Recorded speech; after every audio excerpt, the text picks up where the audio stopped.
Bismillah, Assalamualaikum warahmatullahi wabarakatuh. Kami dari kelompok 11 Logika Penalaran Ilmiah yang diampu oleh Ibu Siti Drivoka akan mempresentasikan hasil diskusi kami mengenai materi penalaran induktif. Dimulai dari tugas yang pertama itu ada kasus dan premis-premis serta kesimpulannya. Kasus pertama, pada pemilihan umum presiden tahun 2019, berbagai lembaga survei melakukan penghitungan suara pemilu dengan metode quick count. Dari data 10 lembaga yang melakukan quick count mengungkapkan pasangan Jokowi Ma'ruf memperoleh suara sekitar 50% hingga 58% dan pasangan Prabowo Sandi memperoleh suara sekitar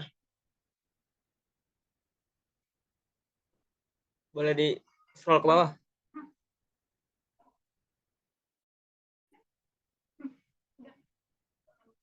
Sekitar 40-20% sampai 49%. Bagaimana prediksi hasil akhirnya?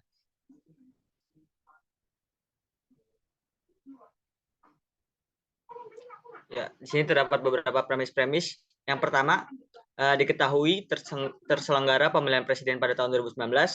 Lalu yang kedua, terdapat 10 lembaga yang melakukan survei Pilpres 2019 menggunakan metode quick count. Lalu yang ketiga, pasangan Jokowi Ma'ruf memperoleh suara sekitar 50% hingga 58%. Dan yang keempat, pasangan Prabowo Sandi memperoleh suara sekitar 42% hingga 49%. Dari kasus dan premis-premis tersebut, dapat ditarik kesimpulan bahwa pasangan Jokowi Ma'ruf unggul dari pasangan Prabowo Sandi dalam 10 lembaga survei Pilpres 2019 menggunakan metode quick count.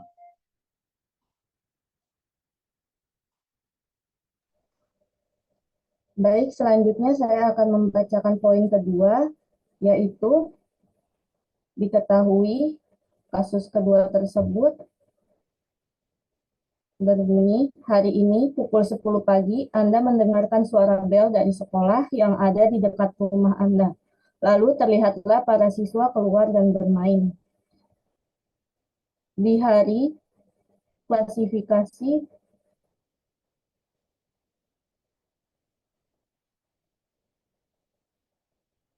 dan kategorisasi menggunakan penalaran induktif. Berikutnya, Anda juga melihat hal yang sama. Anda melihat situasi yang sama selama 1 minggu berturut-turut. Apa yang dapat Anda simpulkan? Lalu, premis-premis yang dapat ditarik pada kasus tersebut. Yang pertama, pada situasi pertama, pada pukul 10 pagi terdengar bel yang berbunyi dari suatu sekolah di dekat rumah saya. Situasi 2, ketika bel itu berbunyi, para siswa dari sekolah tersebut keluar dari ruangan kelas.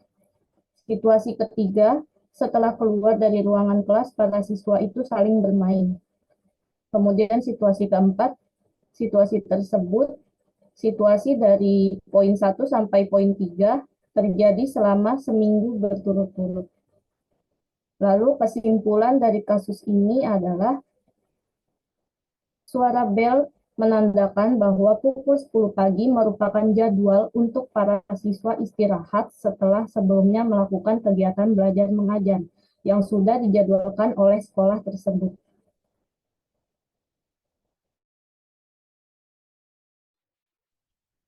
Boleh kasus yang ketiga yaitu Atta Halilintar mendapatkan gold play button setelah mendapatkan 1 juta subscriber di kanal YouTube. Ria Ricis mendapatkan gold play button setelah mendapatkan 1 juta subscriber di kanal YouTube. Raffi Ahmad mendapatkan gold play button setelah mendapatkan 1 juta subscriber di kanal YouTube. Nah, untuk premis-premisnya pada poin 1 yaitu Atta Halilintar mendapatkan gold play button setelah mendapatkan 1 juta subscriber di kanal YouTube. Pada poin 2-nya yaitu Ria Ricis mendapatkan gold play button setelah mendapatkan 1 juta subscriber di kanal YouTube. Dan pada poin 3-nya yaitu Raffi Ahmad mendapatkan gold play button setelah mendapatkan 1 juta subscriber di kanal YouTube. Terus yang terakhir ada kesimpulan dari kasus ketiga, yaitu YouTuber yang mendapatkan gold play button ialah YouTuber yang mendapatkan 1 juta subscriber di kanal YouTube-nya.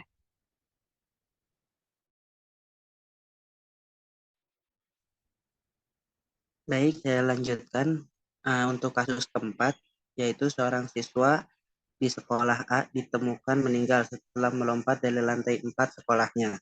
Sebelum meninggal, siswa ini dikabarkan sering diejek dan dicemooh oleh teman-teman kelasnya karena memiliki badan yang gemuk. Selain itu, ia juga sering dipermalukan setiap kali makan di kantin. Menurut gurunya, kondisi ini terjadi setiap hari sejenak ia pindah ke sekolah tersebut. Siswa ini awalnya sangat ceria, namun perlahan menjadi pemurung dan sangat pendiam. Hingga peristiwa tersebut terjadi. Menurut Anda, apa penyebab peristiwa tersebut meninggal?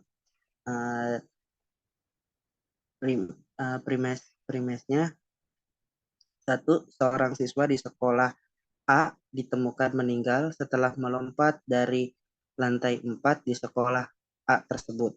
Dua, sebelum meninggal, akhirnya diketahui bahwa siswa ini dikabarkan sering diejek dan dicemooh oleh teman-teman sekelasnya karena memiliki badan yang gemuk. Tiga, selain itu diketahui juga bahwa ia sering dipermalukan oleh teman-temannya setiap kali sedang makan di kantin. Empat, menurut gurunya, kondisi perundungan tersebut diperkirakan terjadi setiap hari semenjak korban pindah di sekolah A tersebut. A, siswa ini awalnya sangat ceria, namun perlahan menjadi pemurung dan sangat pendiam atas kejadian-kejadian yang dialaminya tersebut. Hingga peristiwa nahas tersebut terjadi. Kesimpulannya adalah dapat disimpulkan bahwa siswa tersebut mengakhiri hidupnya dikarenakan perilaku perundungan yang dilakukan oleh teman-temannya di sekolah. Baik, saya kembalikan kepada rekan saya, Fatur Rahman.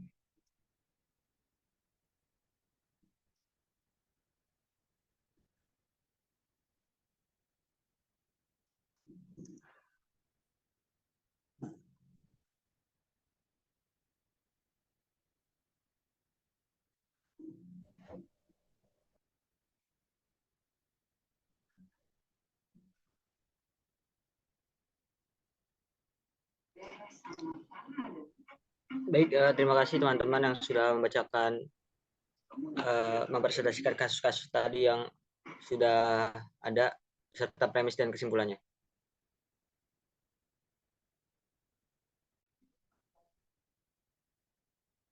Baik, selanjutnya adalah klasifikasi dan kategorisasi menggunakan penalaran induktif.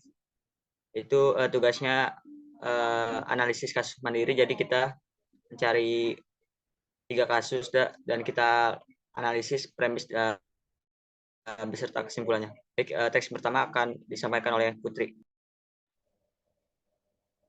Baik, saya akan memaparkan teks pertama, yaitu bagi warga Jakarta membuang sampah seenaknya ke sungai sudah jadi kebiasaan, bahkan tradisi sejak dahulu. Padahal kebiasaan buruk ini sudah dirasakan akibatnya hampir setiap tahun. Sampah-sampah ini bisa menyebabkan aliran sungai terhambat dan akhirnya menimbulkan banjir. Jadi dapat disimpulkan dari premis-premis tersebut bahwa tidak heran banjir yang terjadi di Jakarta seringkali disebabkan oleh tumpukan sampah yang menghambat aliran sungai.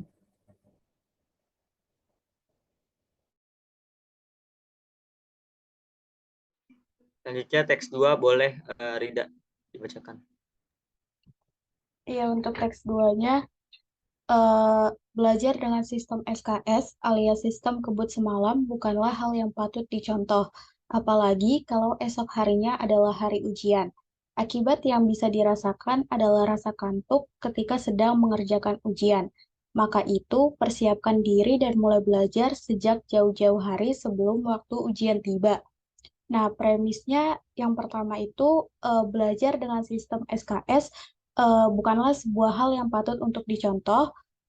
eh yang kedua, juga dikatakan bahwa sistem SKS itu tidak patut dicontoh, apalagi kalau besoknya itu adalah hari ujian. Dan yang ketiga, akibat dari sistem SKS ini dampaknya salah satunya ialah dirasakan yang adalah rasa kantuk ketika sedang mengerjakan ujian. Dan juga kesimpulan dari teks tersebut ialah persiapkan diri dan mulai belajar sejak jauh-jauh hari sebelum waktu ujian tiba. Lanjut ke teks ketiga yang dibacakan oleh Zahir. Baik, lanjut ke teks ketiga. Apapun jika dilakukan secara berlebihan bukanlah hal yang baik. Sama halnya seperti mengkonsumsi makanan. Terlalu banyak makanan juga bisa mendatangkan berbagai macam penyakit. Misalnya saja obesitas, serangan jantung, stroke, dan penyakit-penyakit lain seperti kolesterol dan gula. Premis-premisnya, apapun yang kita lakukan secara berlebihan bukanlah hal yang baik. Contoh, mengonsumsi makanan bisa mendatangkan berbagai macam penyakit, misalnya obesitas, serangan jantung, stroke, dan penyakit-penyakit lain yang berbahaya. Maka dari itu, kesimpulannya, makanlah sesuai dengan kebutuhan tubuh demi menjaga kesehatan jangka panjang. Sekian dari saya kembalikan kepada moderator Fatur. Oke, demikianlah presentasi kami pada hari ini. Mungkin kami mohon maaf jika ada kesalahan. Kami tutup presentasi ini dengan mengucapkan lafaz hamdalah. Alhamdulillah. Assalamualaikum warahmatullahi wabarakatuh.